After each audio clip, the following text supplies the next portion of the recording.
Who wants to win the NFC South? Tampa doesn't seem to want to do it. Carolina loses with a golden opportunity on Sunday. It's Locked On Panthers. It's Locked On Bucs on this Locked On NFL crossover Thursday.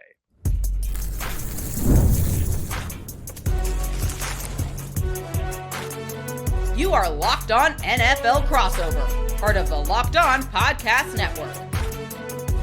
Your team every day.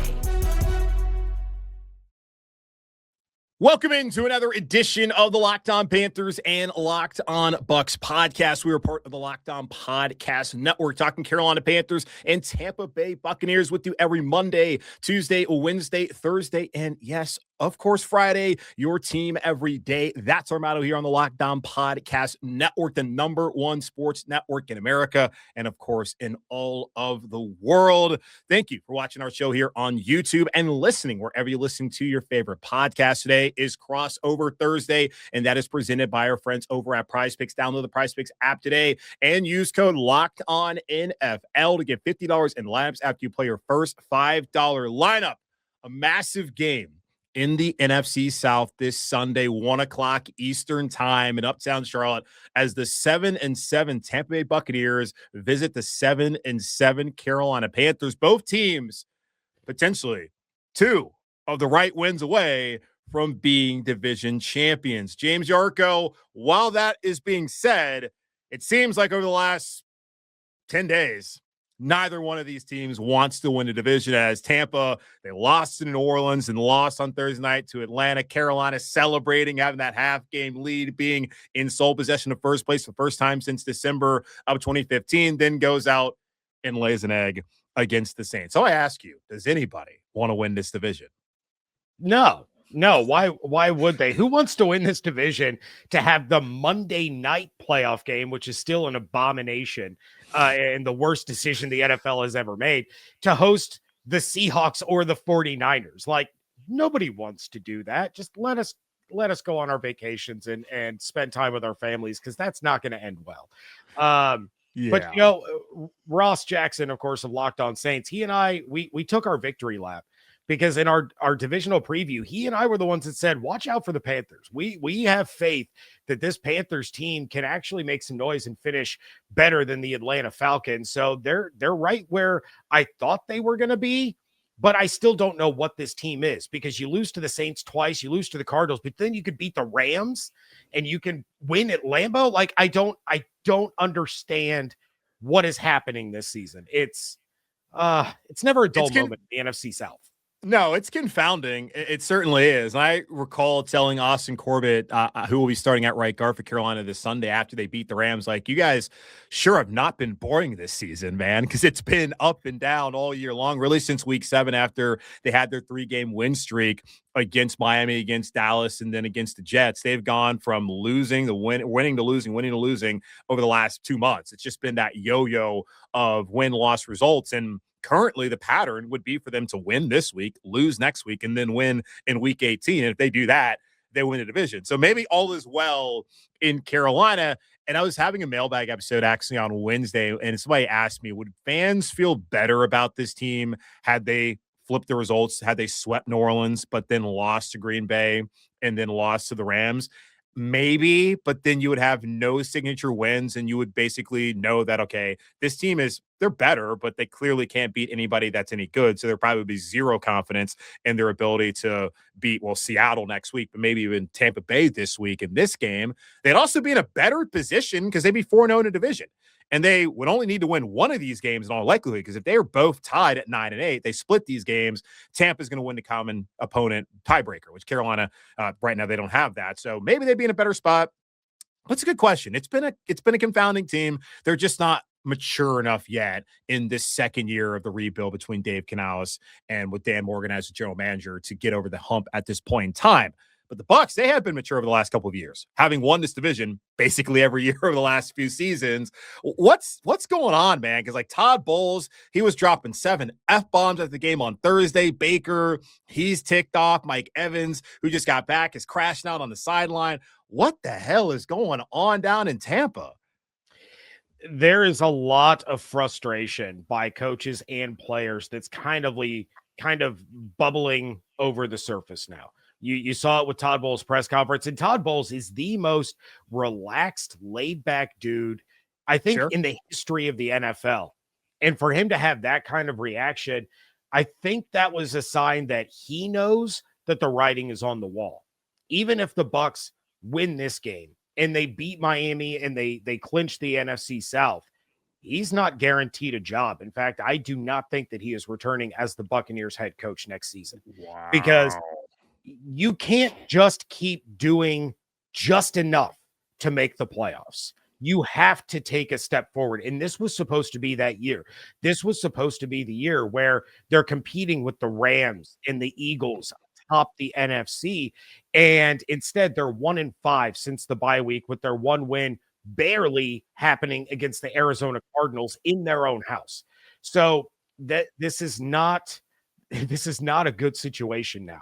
And you go back to the history of the Glazers and their ownership of this team. They fired Tony Dungy for much less than what Todd Bowles has done now. Dungy was making the playoffs. He just couldn't beat the Eagles. Mm-hmm.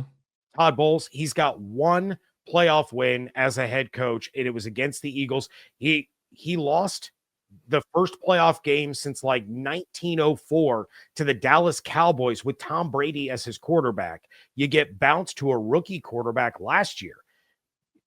This was a make or break season for Todd Bowles, and it's got a lot of people wondering, should they have already moved on and promoted Liam Cohen, seeing what he's doing with the Jacksonville Jaguars? They tried. Cohen snuck out, but did they hold on to Bowles just 1 year too long? Wow. And yeah, because Cohen was going to stay. He said he was going to stay. And then he wouldn't answer his phone because he was going to take another job up north there in Jacksonville. So, wow. Yeah, that's interesting to hear. And that I would think would be a pretty coveted job, considering you have a quarterback that's been a playoff team, maybe another playoff team again this year. The general manager's been there forever. So, yeah. Okay. Well, in Carolina, the coach is not going to get fired after this season, even if they somehow go from being 7-6 and having a half game lead going in that game last Sunday against New Orleans to losing their final 4 games, which certainly is a possibility for this team. I think 7-10 would be something that obviously an improvement from last year when they were 5-12. And then sitting at this point last year, they were like 3-11.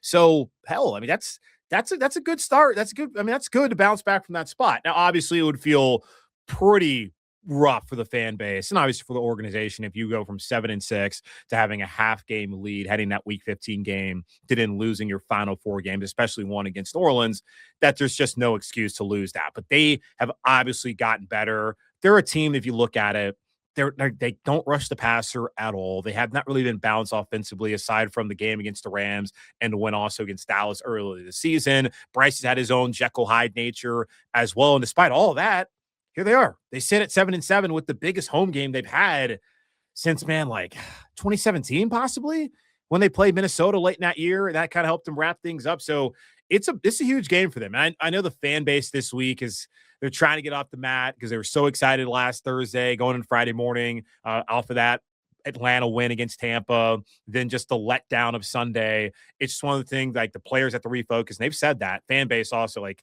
it's a little bit different for them because obviously they want to get ready to go out and play a game. It's one of the things where, like, can they just figure it out? Does it have to always be the up and down? Does it always have to be a massive letdown just when you get your hopes up?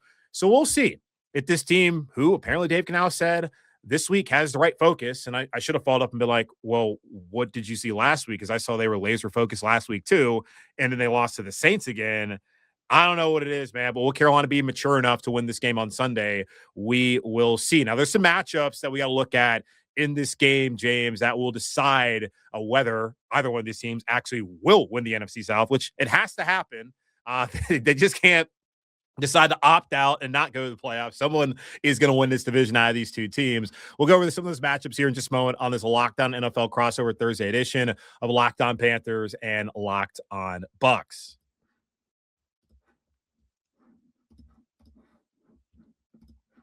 This episode is brought to you by PrizePicks. The holiday season is one of the best times for sports. Bowl games, big basketball matchups, playoff pushes like the ones the Panthers and Bucs are in right now. It's all happening at once. And while we're all making choices every day, one of the most fun places to make the right call is PrizePicks. PrizePicks is the easiest way to get in on daily fantasy. Just pick more or less on at least 2-player projections, lock in your lineup, and you're in the game. It's simple, fast, and available in 45 states, including California, Texas, North Carolina, South Carolina, and of course down there in Florida. PrizePicks has added an extra layer of excitement to the holiday sports schedule. Creating a lineup takes less than a minute, and the app makes the whole process smooth and intuitive. Deposits and withdrawals are quick and easy, which makes everything keep flowing. Download the PrizePicks app today and use code LOCKEDONNFL to get $50 in lineups after you play your first $5 lineup. That's code LOCKEDONNFL to get $50 in lineups after you play your first $5 lineup. PrizePicks, it's good to be right. Back here on this Locked On NFL crossover Thursday edition of Locked On Panthers and Locked On Bucs. Julian Council, James Yarcho, taking a look at this massive matchup between the 7-7 Panthers, 7-7 Bucs in Uptown Charlotte on Sunday afternoon. Looking at matchups, James, what are you looking at that will either tilt the game to the Bucs' favor or maybe something that could lead to their demise on Sunday? Well, I do want to say real quick, is this the marquee matchup of the week on NFL Sunday? Like, you take a look at some of these matchups, and it's like the big ones to me are on Saturday, Thursday and Saturday. Like, Bucs Panthers might be the biggest game on Sunday this week in the NFL in terms of playoff implications. So, because we have Bears Packers right on Saturday. Yeah, I feel like I never know the Thursday night game until it actually happens. Oh wow, Rams Seahawks. Okay, so actually we'll have to turn off and go find that. Eagles Commanders could not care less. Bills, Browns, Chargers, Cowboys, Mahomes, doesn't matter anymore. Chiefs and Titans. Like, this is Broncos, Jags. Broncos, Jags is a big one now because both. Yeah, but that's a 4:00 slate. So you can watch both. Everybody needs to be dialed into this game. This is the game of the week. I'm calling it right now. Okay, James Yarcho says it's the game of the week. All right, James, tell me then, what's the matchup you're looking for here in the game of the week? At least for 1 o'clock. Yeah, the big one that I'm looking at is Bucky Irving versus this Panthers run defense. And look, the Panthers run defense did a solid job against the Saints, but they allowed 152 rushing yards to the Rams, 147 to the Niners, 125 to the Falcons, and then that first meeting with New Orleans allowed 122.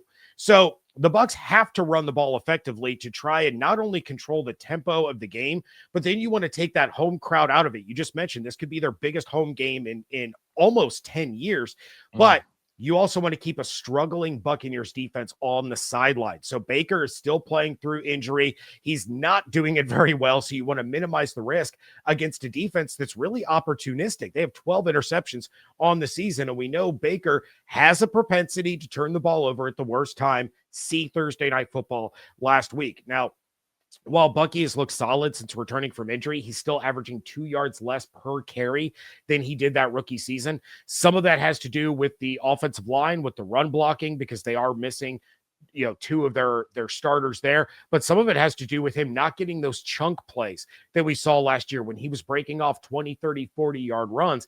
It's going to be crucial to make sure that he's carrying the load for the offense in this game to try to minimize how often the Bucs defense is on the field, but also just to slow the game down, because I feel like this is a race to 30.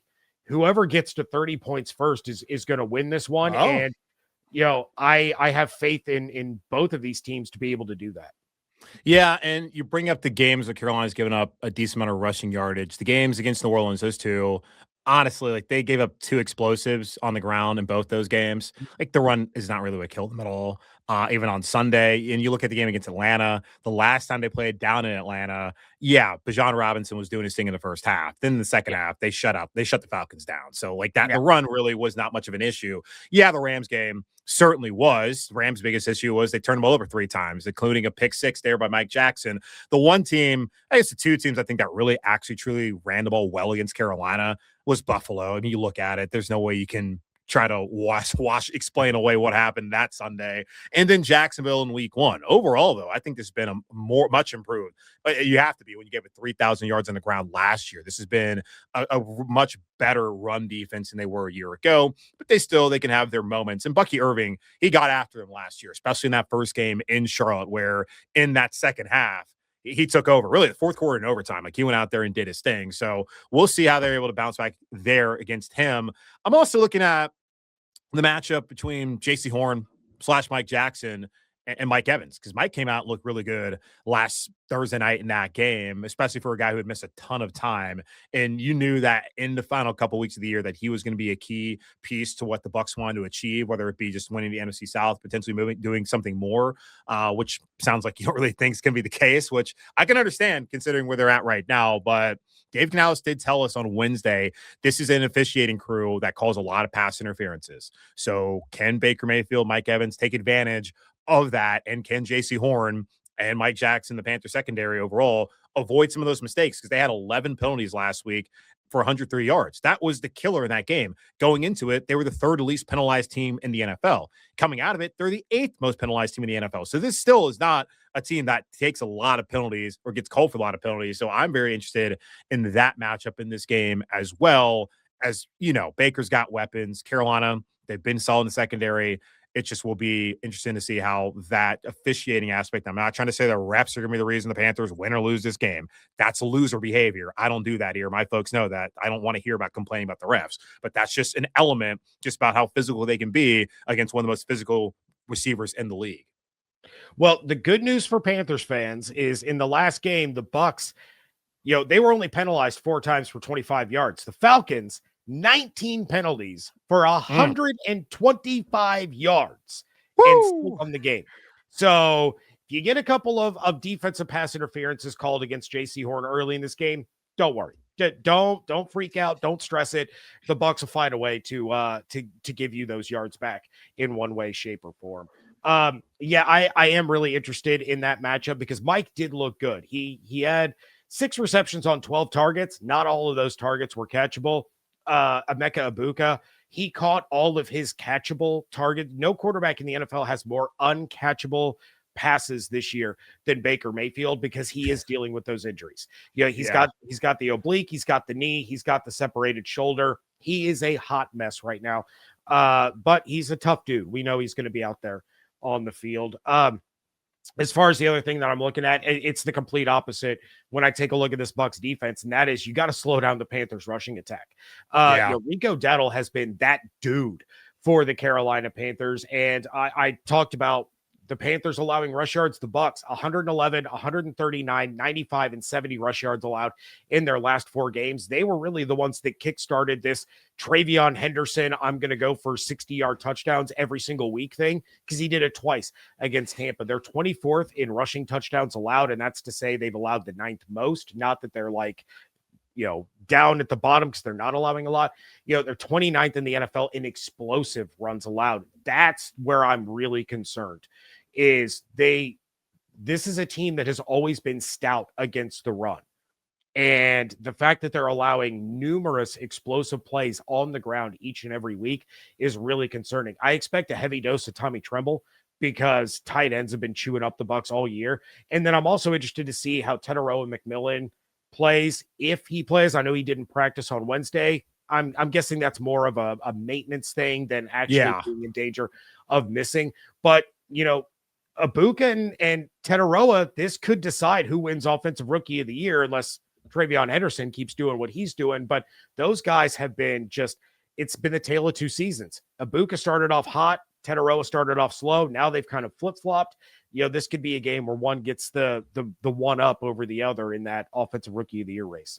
Yeah, McMillan's really been a godsend, and I would disagree. I think he's since week 1 he's been their guy, and had they not drafted him there in the top 8, Carolina's receivers would have been a mess because Leggett has not taken any step forward this year. They missed Coker for about 6 weeks this season. He's come along recently, had another touchdown reception on Sunday in that loss against New Orleans. But yeah, McMillan, he's fine.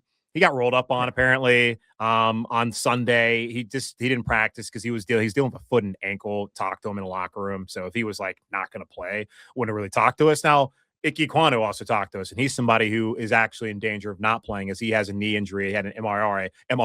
So there's actually something there. So he's going to try to give it a go. But we'll see as far as that goes. But everybody else is pretty good. Now, Turk Wharton, he tripped over a teammate during a walkthrough last weekend and injured his hamstring. He did not practice on Wednesday, so he may not be out again this week. It is interesting, though, you bring up the run game, because that is absolutely like a matchup I'm looking at as well for Carolina. Dave Canales wants to run the ball. And it's so interesting. It's so interesting saying that, because he said, like, when he got here, he wanted to be stubborn about running the football. And he had a game a couple weeks ago on Monday night where Rico Dowdle and Chuba Hubbard had 9 carries, which is just ridiculous. Now, the next week against the Rams, he corrected that, but they didn't run the ball well when he was the OC in Tampa.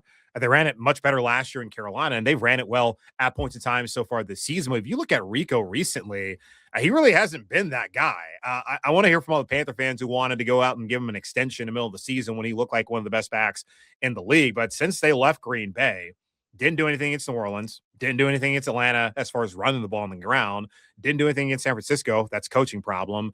Had a solid game against the Rams. It really was Chuba Hubbard who was the better back. And then on Sunday again against New Orleans, didn't really do anything. So I don't know if he's hit a wall necessarily, or just been you're going up against teams like the Saints who sold out to stop the run, but he has not been the same guy that we saw who carried this offense against Miami, against Dallas, against Green Bay as well. He was awesome throughout that 5-game stretch, but since then, the last 5 weeks, hasn't really been that way. So will they be able to find some balance between him and Chuba? Will Rico kind of step back in that role where he still got more carries this past Sunday, but haven't seen the burst that we had saw in the middle part of the season when Hubbard was out and Rico Dowdle looked like the best back in the league behind Jonathan Taylor, who's been awesome. So that's something to look out for as well. So good call by you there as far as looking at how that'll play out. And Rico did say that Vita Vea, that's a lot of man to try to run through. Yeah, I get the feeling we're going to get shades of like Jonathan Stewart, D'Angelo Williams kind of tandem against this Bucs defense this year. Shades of 2008. And that infamous Monday night game where the Panthers just ran for 8,000 miles on that Buccaneers defense. Yeah, Jay Stu, he'll be up there in the press box. So I know he's going to hope to see something like that he was able to do with D'Angelo. So those are the matchups we're looking at. What about the keys victory for both these teams? We'll go over those here in just a moment on this Locked On NFL Crossover Thursday edition of Locked On Panthers and Locked On Bucs.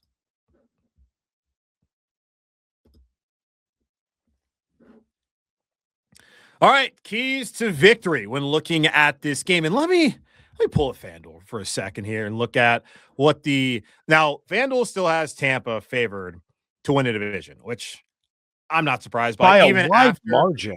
Yeah, and that's the thing. Even I went live, James, after the Bucs lost last Thursday. I was like, I'm going to take advantage of this, and I don't typically record my Friday episodes until after the injury report comes out, because I'll go to the facility, talk to day one final time, get the injury report. I don't want to speculate on who's going to be there, who's not going to be. So I wait until 3:00 until people get it. I didn't want to leave anybody hanging because look, it was one of those exciting things that happened a long time around here. And even then they still had Tampa favored. And looking at it right now, Tampa is minus 425, Carolina plus 330 to win the division this year. And then you look at the game even over the last 24 hours. Yeah, Tampa look at was minus 370. Wow. Okay. Yeah, they're leaning on Tampa. Then on Sunday, the Panthers are 3-point home favorites, which they've been underdogs all season long, and that's fine because they don't win when they're favored, which they won't be the rest of the season, whether they make the playoffs or not. Certainly will not be favored if they do make the playoffs. I know that for a fact. But yeah, man, looking at this, the keys victory for this game. What is it that Tampa has to do to end the slide and they get this win and be on the precipice where I believe if Tampa wins this, it's over for Carolina. The Bucs will win a division. I say it just about every week, so I'm sure Locked On Bucs listeners are sick of it, but it's the basics. It's all about the basics. Run the ball, stop the run, win the turnover battle. That's what it's going to take. The Bucs had 2 different opportunities to get key takeaways against the Falcons that could have won them the game. And instead they allowed the Falcons to get a second chance, and the Falcons took advantage both times. The Panthers get takeaways in bunches. And if Carolina wins the turnover battle, pack it up. It's over. So if you're losing the turnover battle and falling behind, that's going to allow Carolina to run the ball more, which is exactly what Bucs fans don't want to see. And then it's going to put the Bucs in situations where they're one-dimensional. That's when an opportunistic defense like Carolina is going to take advantage by either bringing Baker down for sacks or taking the ball away even more than they already have. So the Bucs have been in this situation each of the last 4 years where they're having to win late in the season to secure the division. Unlike those seasons, they are not going on a run at this stage. Usually they've been on a winning streak at this point in time. They're not. They're still trending down. So the winner of this game is going to win the division. It may not be a mathematical certainty, but it will absolutely be whoever wins this game. I can't see the Bucs losing 3 straight division games and then winning back-to-back against the Dolphins and the Panthers to snatch the division away in week 18. So this is the season.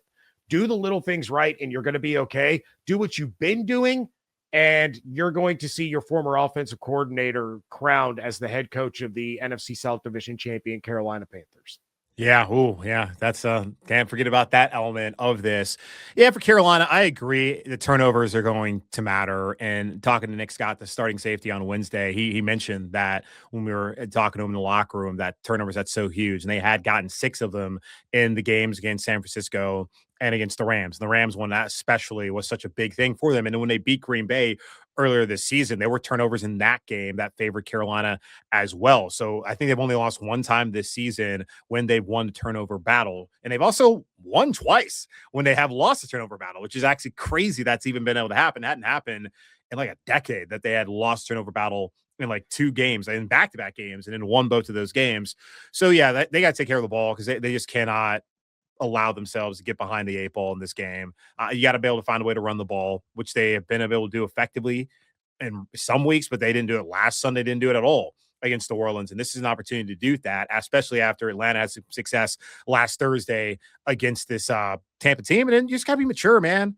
Your back's against the wall. You've been doing this all season long. It feels like it's time to grow up and go take care of business. So we'll see if they can do that. And you talk about it as far as the winner of this game and the loser of this game. As far as like the stakes, we know they're enormous. If Carolina wins this week, they get Seattle next week. Without a pass rush, I have a hard time thinking they're going to beat that team. And also, let's just go off the fact that they can't handle success. So, of course, they're going to lose. But Sam, it will be a big pressure spot for him. He has just not done well at all. He's sold himself every single time that's happened in his career. So I can't ignore that. But Jackson Smith and Jigba is awesome. That defense has been great. I just don't see Carolina beating them next week, even if it's a 10 a.m. body clock game for Seattle. So for Carolina, it's going to have to come down to winning on Sunday and then winning in week 18. Now, I do disagree. We talked about this before the show as far as Tampa goes. If Tampa loses this game, because I don't think Carolina, with the win or a loss, I don't think they're going to beat Seattle next week regardless. Now, I didn't think they're going to beat the Rams. Certainly didn't think they're going to beat the Packers. So I've been wrong before. I'll be wrong. I'll be happily wrong again and have week 18 matter. I would love for that to be the case. But like if Tampa wins this, it's basically over for Carolina because unless Tampa is going to lose, I mean, I don't think it even matters if they lose to Miami at that point in time because they would still, if they lose to Carolina, they're both 9-8. That's barring if the Panthers even beat the Seahawks. They're both 9-8, 3-3 in the division.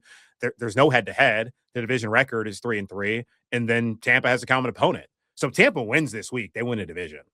That unless they'll just and you think that they can lose to Miami.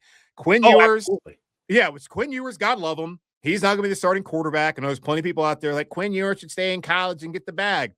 Well, he's going to be starting the final 3 games in the NFL. So congrats, Quinn Ewers, for making it to this spot. I just have a hard time believing that Quinn Ewers in the Miami Dolphins, who have said, we're punting on the rest of the season, at least on Tua, I have a hard time believing Tampa is going to lose that game. But you believe that's still a possibility. Oh, 100%, because you don't need Tua to beat the Bucs. You don't need a quarterback that can air it out to Jalen Waddle or a quarterback that has to sit in the pocket for 3 or 4 seconds and diagnose the defense in front of him. You have Devon Achane. Like that's first and foremost, that's pretty much all you need is Devon Achane. Running the ball, catching the ball, just Devon Achane. But on top of that, you and I could line up under center for the Miami Dolphins and dump it off 3 yards to Darren Waller and just let him do his thing through the middle of the Bucs defense, because the middle of the Bucs defense is always open. That's why I brought up Tommy Tremble. Like, that dude's going to go for 100, and all it's going to be is checkdowns, and he's going to be able to turn and run untouched for 8 to 10 yards. So yeah, I going on the road against a Dolphins team that, I mean, they've won 4 of their last 5. So even though they're moving on from Tua, and maybe this is just Mike McDaniel throwing a Hail Mary to try to save his job, which I don't think he's going to be able to do. Until the Bucs show me that they're a competent football team on this side of their bye week, anybody can beat them. Titans. Yeah. And I guess, look, that's 4 of 5. And those, I mean, they beat the Bills, which was insane. And they beat the Commanders. They beat a Saints team that neither one of these teams could beat the last 2 weeks. And of course, they beat the Jets before not looking great against the Steelers. Obviously Tampa far better than I do. I have not watched every Bucs game. I'll put my hand up and admit that. I don't have time to watch every Bucs game. Sure. But I think that from what I've seen from Miami and the times I've watched them, I just feel like Tampa, even if they lose this game, as hard as it would, yes, it sounds ridiculous because that would be a further of the slide they've been on. I give Tampa far greater of a chance of coming back from this loss and winning the division because they have the tiebreaker. If they didn't have the tiebreaker, then it'd be a little bit different. But because they have a tiebreaker, especially, and that Carolina has to play Seattle next week. If they were playing, I guess, Arizona now, and I know they lost Arizona back in week 2, but they were playing Arizona right now next week, then I'd feel a lot better about Carolina potentially winning that game. And also the Panthers had demonstrated at any point this season that they could handle success after getting a big win, which this would be. It may not be the same level of a team like Green Bay or like LA, but it would be a huge win for them. They have shown time and time again they cannot handle success, even when they played teams like the New Orleans Saints, who were a 1-win and a 3-win team when they had faced them, and a team that had just come off of a big win the week prior against a Bucs team. So I don't know, man. I think it's it for Carolina if they don't win on Sunday.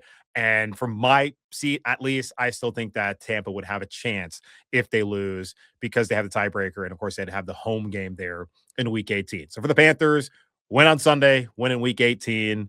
For Tampa, I think you can still bounce back. That's just my thought. But, James knows y'all way better than I do. Any closing thoughts, James, before we get out of here?